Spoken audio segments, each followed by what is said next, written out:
السلام عليكم ورحمة الله وبركاته. كيف حالكم يا جميع المشاهدون الكرام؟ فأنا أريد أن ألقي أمامكم حول وصايا النبي صلى الله عليه وسلم.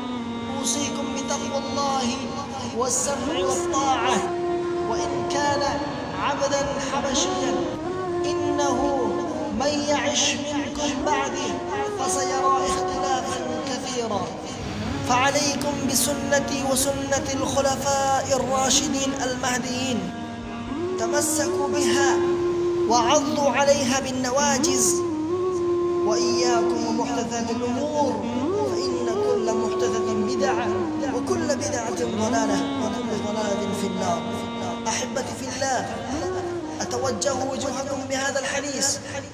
أنتم تعلمون ليس في الإسلام بدعة حسنة، ولكن بعض الناس يعتقدون أن البدعة قسمان، حسنة وسيئة، فهذا كذب إخواني في الله.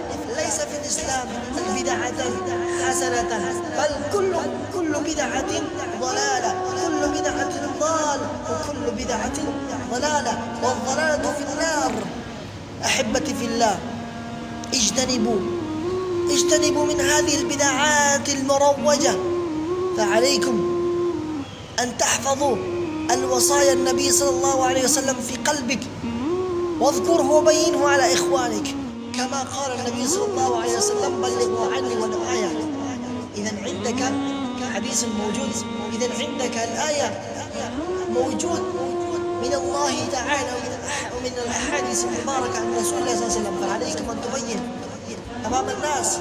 قل ليس في الإسلام بدعة حسنة، بل كل بدعة ضلالة. فيا إخواني في الله، لا تنسوا اللايك والاشتراك في القناة، فعليكم. بارك الله فيكم. السلام عليكم ورحمة الله وبركاته.